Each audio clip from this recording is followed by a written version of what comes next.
മനുഷ്യ ജീവിതത്തില് വളരെ സ്വാധീനമുള്ള ഒരു കാര്യമാണ് വാക്കുകൾ. വാക്കുകള് എപ്പോഴും നമ്മളിലേക്ക് സ്വാധീനിക്കുന്നത് കേട്ടറിവിലൂടെയാണ്. നമുക്ക് ജനിച്ച നാള് മുതൽ തന്നെ നമ്മൾ ജനിക്കുന്ന നാളിൽ നമുക്ക് ആകെയുള്ളത് ഇമോഷൻസ് മാത്രമാണ്. ആധ്യാത്മിക ഭാഷ എന്ന് പറയുകയാണെങ്കിൽ വാസന എന്ന് പറയും. മുൻജന്മമായി കൊണ്ടുവരുന്ന വികാരങ്ങൾ മാത്രം. ഒരു കുട്ടിക്ക് അതിന് കരയാനും ചിരിക്കുവാനേ അറിയുള്ളൂ, അതിന് ചിന്തിക്കാനുള്ള ആ ഒരു കഴിവില്ല ശരിക്കും.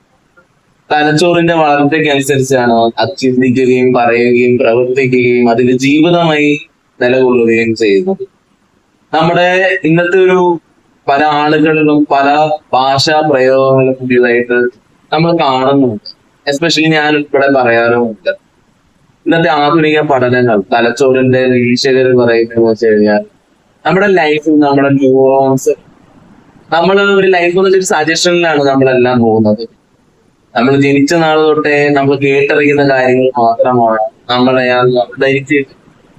അപ്പൊ നമ്മുടെ ആ സജഷൻസിൽ നിന്ന് നമ്മൾ പലപ്പോഴും നമ്മൾ ഉപയോഗിക്കുന്ന വേർഡ്സ് പല രീതിയിലും ചിലപ്പം ചില നെഗറ്റീവ് ആയിട്ടുള്ള വേർഡ്സ് ആവും. ഇത് സൃഷ്ടിക്കുന്ന തലച്ചോറിൽ ഉണ്ടാക്കുന്ന ന്യൂറോൺസിന്റെ പ്രതിഭാസമുണ്ട്. അതാണ് നമ്മുടെ ഇമോഷൻസ് ആയിട്ട് നമ്മൾ അടുത്തൊരു ദിവസമായി സൃഷ്ടിക്കേണ്ടത്. ഒരു വ്യക്തിയോട് പെരുമാറുമ്പോഴാവട്ടെ, നമ്മൾ സ്വയമേ ചിന്തിക്കുമ്പോഴാവട്ടെ, ഇതെല്ലാം തന്നെ നമ്മളെ വേർഡ്സുമായിട്ടിരിക്കും. ഇപ്പം ആധ്യാത്മികതയിൽ പറയുവാണെങ്കിൽ മന്ത്രങ്ങൾ ഏറ്റവും വലിയ ശക്തിയാന്ന് പറയും.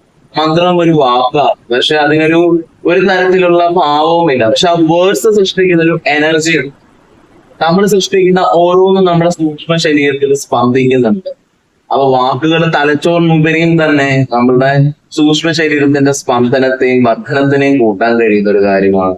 എപ്പോഴും വാക്കുകൾ ശ്രദ്ധിക്കുക, വാക്ശുദ്ധി പാലിക്കുക. വാക്ശുദ്ധി വളരെ വലിയ രീതിയിൽ നമുക്ക് മനസമാധാനവും സന്തോഷവും നൽകുന്ന ഒരു കാര്യമായി മനസ്സിലാക്കാം.